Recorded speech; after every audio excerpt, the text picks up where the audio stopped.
जी नमस्कार दोस्तों, आप सभी का आपके अपने परिवार आईडी एग्ज़ाम में स्वागत है। तो कैसे हैं आप सभी के सभी। उम्मीद करते हैं कि आप सभी अच्छे होंगे और आपकी तैयारी भी अच्छी चल रही होगी।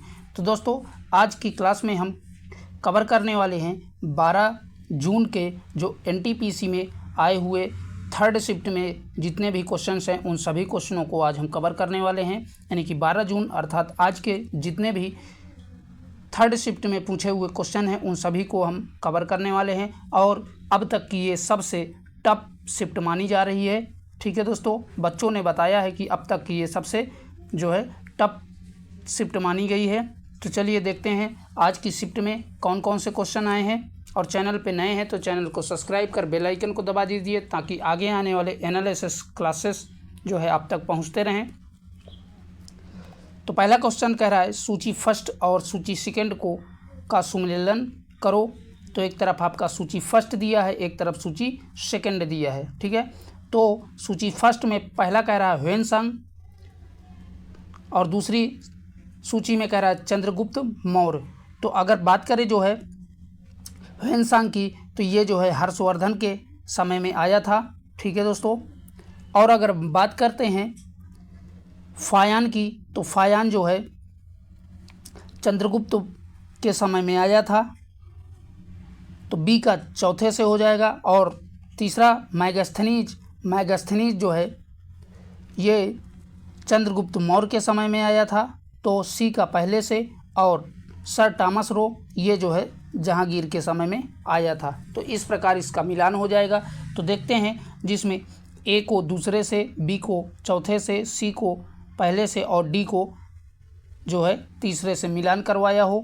तो ऑप्शन नंबर बी में आप देख पा रहे होंगे कि ए को जो है ए को दूसरे से, बी को चौथे से, सी को पहले से और डी को तीसरे से जो है मिलान कराया है। ठीक है दोस्तों, तो इसका राइट आंसर हो जाएगा ऑप्शन नंबर बी करेक्ट हो जाएगा। तो चलिए दोस्तों बढ़ते हैं अगले क्वेश्चन की ओर। अगला क्वेश्चन है भारत को कितने रेलवे जोनों में बांटा गया है? 17, 18, 19 और 20। तो भारत में अब तक जो है जोनों की संख्या 19 है। तो ऑप्शन नंबर सी आपका करेक्ट हो जाएगा। आइए देखते हैं अगले क्वेश्चन को। अगला जो क्वेश्चन है बुद्ध के उपदेशों का मुख्य संबंध निम्न में से था। तो पहला कह रहा है विचारों और चरित्र की शुद्धता, दूसरा कह रहा है भक्तिवाद, तीसरा कह रहा है कर्म कांडों के व्यवहार और लास्ट कह रहा है एक ही भगवान पर विश्वास करना। तो इन सभी में आपका राइट आंसर बनेगा ऑप्शन नंबर एक करेक्ट हो जाएगा। विचारों और चरित्रों की शुद्धता यही इसका सही जवाब हो जाएगा। ठीक है, अगला क्वेश्चन कह रहा है पौधे में जल की ऊपरी की ओर गति निम्न कहलाती है। अर्थात क्वेश्चन कह रहा है कि पौधों में जो जल ऊपर की ओर आता है पत्तियों में, तो वो क्या कहलाता है? जल स्राव कहलाता है, वाष्पन कहलाता है, वाष्पोत्सर्जन कहलाता है या रसारोहण कहलाता है। तो इन सभी में आपका राइट आंसर बनेगा ऑप्शन नंबर डी करेक्ट हो जाएगा, रसारोहण कहलाता है। ठीक है दोस्तों, एक बार आप सभी लोग वीडियो को लाइक और शेयर जरूर कर दें। अगला क्वेश्चन कह रहा है सरकार के अंगों में शामिल है। तो बताइए भैया सरकार के अंगों में क्या क्या शामिल है? कार्यपालिका, विधायिका, न्यायपालिका और नगरपालिका। तो इधर आपको कूट में बताना है कि कौन कौन से ऑप्शंस सरकार के अंग में शामिल हैं। तो सरकार के अंग में देखा जाए तो आपका कार्यपालिका भी शामिल है, इसके बाद विधायिका भी शामिल है, इसके बाद न्यायपालिका भी शामिल है। तो कूट के माध्यम से देखेंगे कौन सा ऑप्शंस में दिया है। ए बी सी तीनों के तीनों दिया है। तो आपका दूसरे वाले ऑप्शंस में दिया है ए बी सी। ठीक है दोस्तों, तो आपका राइट आंसर हो जाएगा दूसरा वाला कूट में। चलिए बढ़ते हैं अगले क्वेश्चन की ओर। क्वेश्चन कह रहा है कितनी बिट्स एक बाइट के बराबर होती है? 4, 8, 12 या 32। तो बताइए भैया कितनी बिट्स एक बाइट के बराबर होती है? तो ऑप्शन नंबर बी करेक्ट हो जाएगा। 8 बिट जो है एक बाइट के बराबर होती है। तो ऑप्शन नंबर बी करेक्ट हो जाएगा। 8 बिट जो है एक बाइट के बराबर होती है। ठीक है, क्वेश्चन कह रहा है मानव शरीर में कंठ को क्या कहा जाता है? अनुदादक तंतु कहा जाता है, स्पंदनशील तंतु कहा जाता है, वॉइस बॉक्स कहा जाता है, या इनमें से कोई नहीं। तो राइट आंसर बनेगा ऑप्शन नंबर सी करेक्ट हो जाएगा। वॉइस बॉक्स कहा जाता है और इसे जो है स्वर तंत्र भी कहा जाता है। तो साथ में याद रखिएगा, कभी कभी जो है वॉइस बॉक्स ना दे करके स्वर तंत्र दे देता है, ठीक है। तो इसका नाम जो है वॉइस बॉक्स का स्वर तंत्र भी इसे कहा जाता है, तो याद रखिएगा। चलिए देखते हैं अगले क्वेश्चन को। ये सभी आज के थर्ड शिफ्ट के पूछे हुए क्वेश्चन हैं दोस्तों। तो क्वेश्चन कह रहा है चंद्रयान 5 मिशन किस देश के सहयोग से संचालित किया जाएगा? रूस, USA, जापान या फ्रांस? तो बताइए भैया, चंद्रयान 5 जो है किस देश के सहयोग से संचालित किया जाएगा? तो इन सभी में आपका राइट आंसर बनेगा ऑप्शन नंबर सी, जापान के सहयोग से चंद्रयान 5 लॉन्च किया जाएगा। अगला क्वेश्चन है निम्नलिखित मंदिरों में से किसे यूरोपीय नाविकों द्वारा ब्लैक पैडोना भी कहा जाता है? कोकण मंदिर को, जगन्नाथ मंदिर को, कैलाश मंदिर को, या मुक्तेश्वर मंदिर को? तो कैलाश मंदिर को यूरोप के नाविकों द्वारा ब्लैक पैडोना कहा जाता है। तो ऑप्शन नंबर ए आपका करेक्ट हो जाएगा, कोकण मंदिर। अगला क्वेश्चन है अनुसंधान नेशनल रिसर्च फाउंडेशन का CEO किसे नियुक्त किया गया है? तो बताइए भैया, अनुसंधान नेशनल रिसर्च फाउंडेशन का CEO किसे नियुक्त किया गया है? ऑप्शंस कह रहा है डॉक्टर शिव कुमार कल्याण रमन को, राम शरण कश्यप को, राहुल भदौरिया को, और लास्ट कह रहा है नृपेंद्र मिश्रा को। तो इन चारों में से आपका राइट आंसर बनेगा ऑप्शन नंबर ए करेक्ट हो जाएगा, डॉक्टर शिव कुमार कल्याण रमन, यही इसका सही जवाब हो जाएगा। ठीक है दोस्तों, चलिए बढ़ते हैं अगले क्वेश्चन की ओर। अगला क्वेश्चन है चयनित पाठ्य की प्रतिलिपि अर्थात कॉपी करने के लिए कुंजी पटल पर किस कुंजी संयोजन का प्रयोग किया जाता है? मोस्ट इंपॉर्टेंट क्वेश्चन है दोस्तों, एक कंप्यूटर का पूछा हुआ आज का क्वेश्चन है। तो ऑप्शंस कह रहा है Ctrl+V, दूसरा कह रहा है Alt+C, तीसरा कह रहा है Ctrl+C और लास्ट कह रहा है Shift+C। तो इन चारों में देखा जाए तो किसी भी प्रतिलिपि को कॉपी करने के लिए Ctrl+C का प्रयोग किया जाता है। तो ऑप्शन नंबर सी आपका करेक्ट हो जाएगा, ठीक है, Ctrl+C। अगला क्वेश्चन है प्याज काटते समय आँखों में जलन पैदा करने वाला यौगिक कौन है? कार्बन है, नाइट्रोजन है, सल्फर है, या हाइड्रोजन है? तो बताइए भैया, प्याज को काटते समय आँखों में जो जलन पैदा होने लगती है वो किसके कारण होती है? कार्बन के कारण, नाइट्रोजन के कारण, सल्फर के कारण, या हाइड्रोजन के कारण? तो राइट आंसर बनेगा ये जो है सल्फर के कारण जो है प्याज काटते समय आँखों में जलन होने लगती है।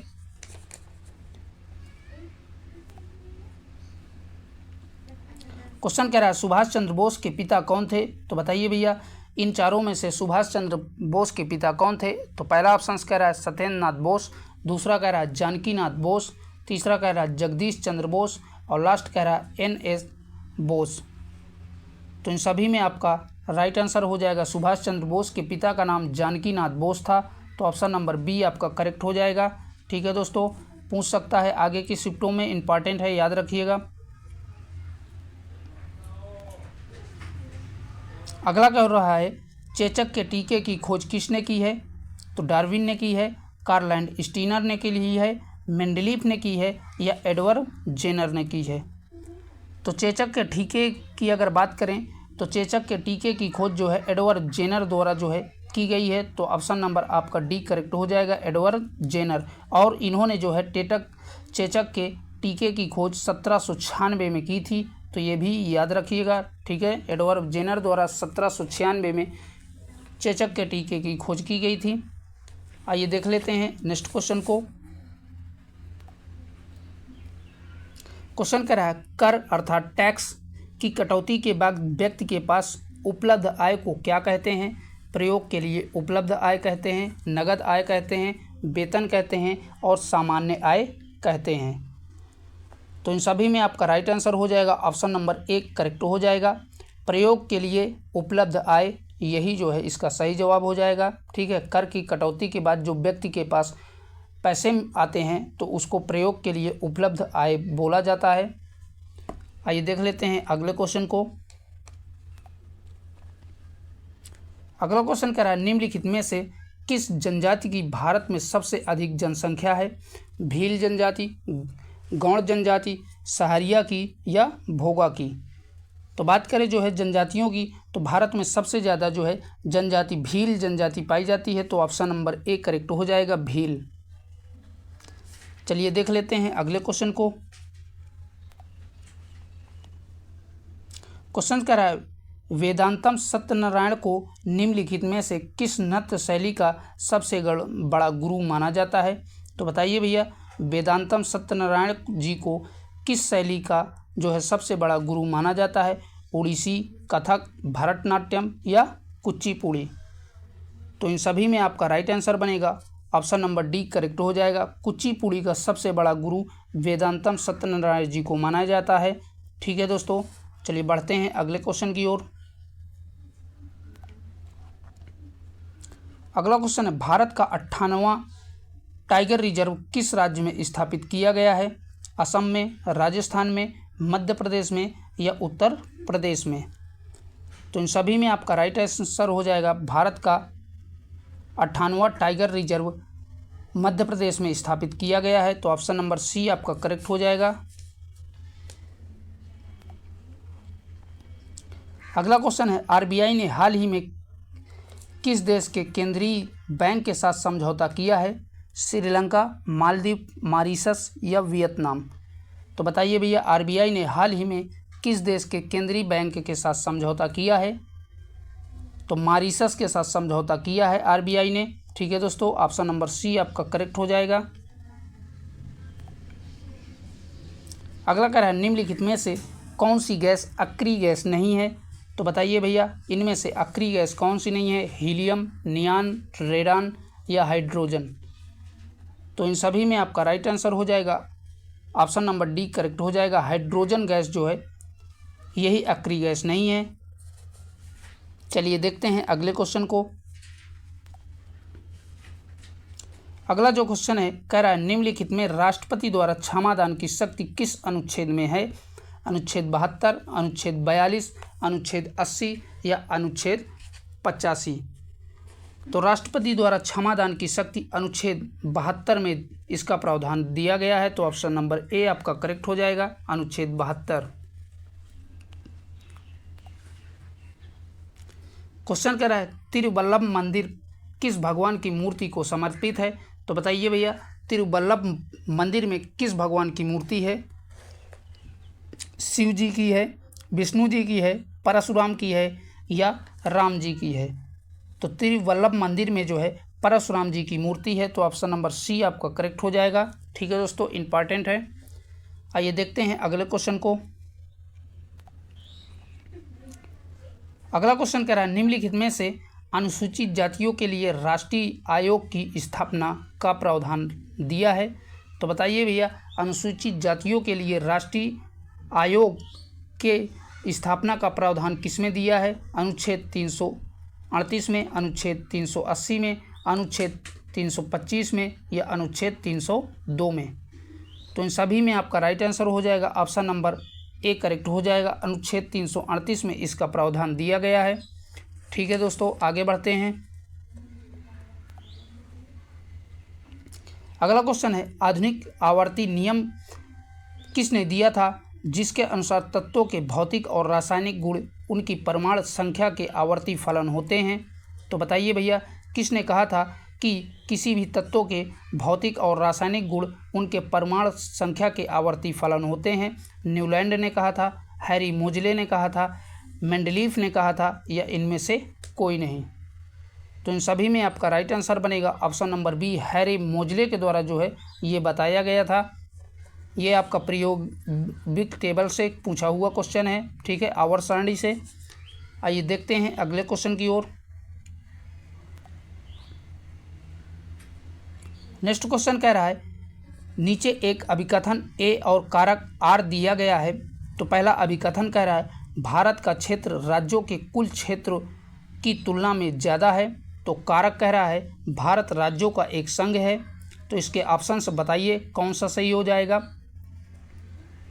ए और आर दोनों सही हैं, लेकिन आर ए की व्याख्या नहीं करता है। ठीक है, दूसरा कह रहा है ए और आर दोनों सही हैं और आर ए की व्याख्या करता है। तीसरा कह रहा है ए सही है लेकिन आर गलत है। और लास्ट कह रहा है ए गलत है लेकिन आर सही है। तो बताइए भैया इन चारों में से कौन सा सही है।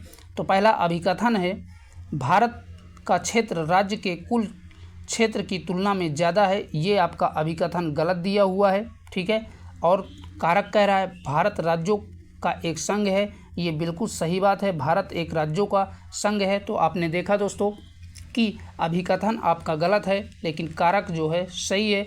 तो इन चारों में से आपका राइट आंसर बनेगा ऑप्शन नंबर डी, ए गलत है लेकिन आर सही है। ठीक है, और ये एक दूसरे की व्याख्या भी नहीं करते हैं। ठीक है, तो याद रखिएगा इस तरह के भी क्वेश्चन आज की शिफ्ट में पूछे गए हैं अभिकथन और कारक वाले। चलिए बढ़ते हैं अगले क्वेश्चन की ओर। दोस्तों एक बार आप वीडियो को अपने दोस्तों में शेयर कर दीजिए। क्वेश्चन कह रहा है लार का पीएच मान होता है। तो बताइए भैया लार का पीएच मान क्या होता है। 7 होता है, 2.8 होता है, 6.5 होता है या इनमें से कोई नहीं। तो लार के पीएच मान की अगर हम बात करते हैं तो इसका मान 6.5 होता है। चलिए देखते हैं अगले क्वेश्चन को। क्वेश्चन कह रहा है अंगूर की खेती आमतौर पर क्या कहा जाता है। सेरीकल्चर कहा जाता है, वी कल्चर कहा जाता है, मोरी कल्चर कहा जाता है या विटीकल्चर कहा जाता है। तो अंगूर के खेती को जो है विटीकल्चर कहा जाता है। तो ऑप्शन नंबर डी आपका करेक्ट हो जाएगा, विटीकल्चर। ठीक है, चलिए बढ़ते हैं अगले क्वेश्चन की ओर। क्वेश्चन कह रहा है निम्न में मुख्यतः बौद्ध समितियां कितनी हुई है। तो बताइए अब तक बौद्ध समितियां कितनी हुई है। 2, 3, 4, 5। तो अब तक जो है बौद्ध समितियां जो है 4 हुई हैं। तो ऑप्शन नंबर सी आपका करेक्ट हो जाएगा। ये क्वेश्चन दोस्तों 5 तारीख के पहले शिफ्ट में भी पूछा गया है। चलिए बढ़ते हैं अगले क्वेश्चन की ओर। क्वेश्चन कह रहा है निम्न में से प्लासी का युद्ध कब हुआ था। जून 1764 में, जून 1625 में, जून 1757 में और अक्टूबर 1765 में। तो इन सभी में आपका राइट आंसर बनेगा ऑप्शन नंबर सी करेक्ट हो जाएगा। जून 1757 में जो है प्लासी का युद्ध लड़ा गया था। तो ऑप्शन नंबर सी आपका करेक्ट हो जाएगा। चलिए बढ़ते हैं अगले क्वेश्चन की ओर। क्वेश्चन कह रहा है सबसे अधिक कॉफ़ी का उत्पादन कौन सा राज्य करता है। आंध्र प्रदेश, राजस्थान, पंजाब, कर्नाटक। तो बताइए भैया कॉफ़ी का उत्पादन सबसे ज़्यादा कौन सा राज्य करता है। तो इन सभी में आपका राइट आंसर हो जाएगा ऑप्शन नंबर बी करेक्ट हो जाएगा। राजस्थान राज्य जो है सबसे ज़्यादा कॉफ़ी का उत्पादन करता है। चलिए देखते हैं अगले क्वेश्चन को। क्वेश्चन कह रहा है भारत की स्वतंत्रता के बाद कितनी बार नोटबंदी हुई है। 1 बार, 2 बार, 4 बार या 5 बार। तो भारत की स्वतंत्रता के बाद जो है अब तक 2 बार नोटबंदी हुई है। तो ऑप्शन नंबर बी आपका करेक्ट हो जाएगा। ठीक है दोस्तों, चलिए देखते हैं अगले क्वेश्चन को।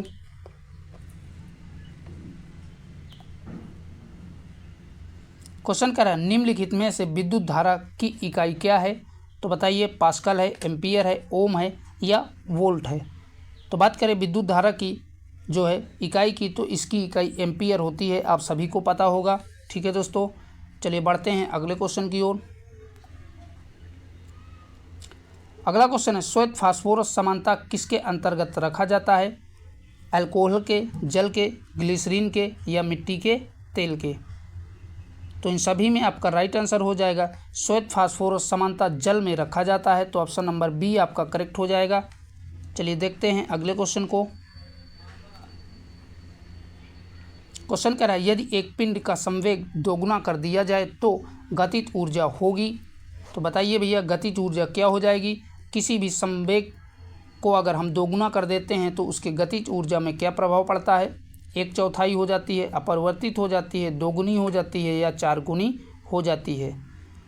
तो राइट आंसर बनेगा गतिज ऊर्जा जो है 4 गुनी हो जाती है। तो ऑप्शन नंबर डी करेक्ट हो जाएगा। ये 9 जून की 3rd शिफ्ट में भी पूछा गया था क्वेश्चन दोस्तों। चलिए बढ़ते हैं अगले क्वेश्चन की ओर।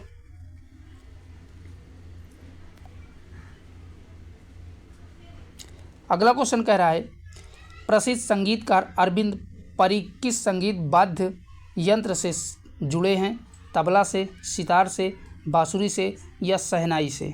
तो बताइए भैया इनमें से आपका राइट आंसर कौन सा हो जाएगा। तो ये जो है सितार से जुड़े हुए हैं, तो ऑप्शन नंबर बी आपका करेक्ट हो जाएगा। ठीक है दोस्तों, चलिए बढ़ते हैं अगले क्वेश्चन की ओर।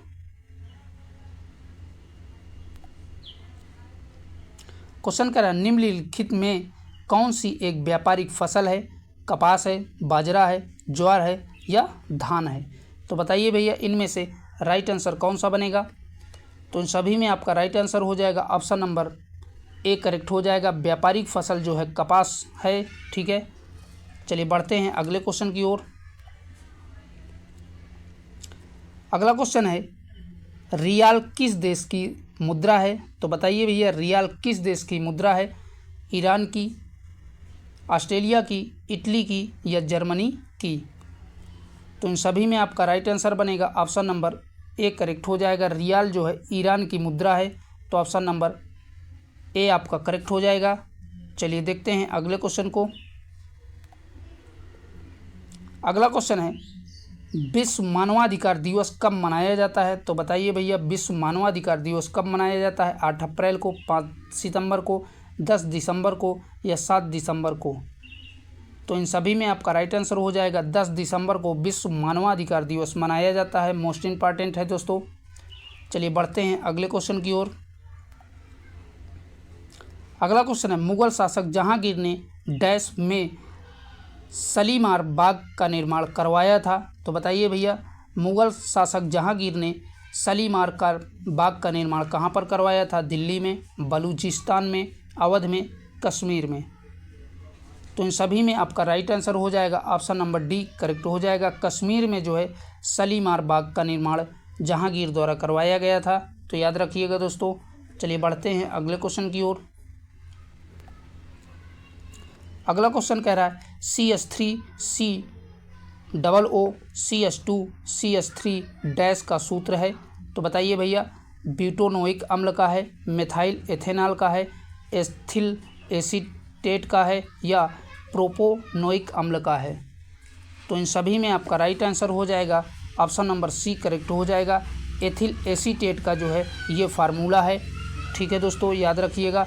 तो दोस्तों आज के लिए इतना ही। यहीं तक आपके मोस्ट 40 क्वेश्चन थे जो कि हमने आपके साथ कवर किया आज की शिफ्ट के पूछे हुए।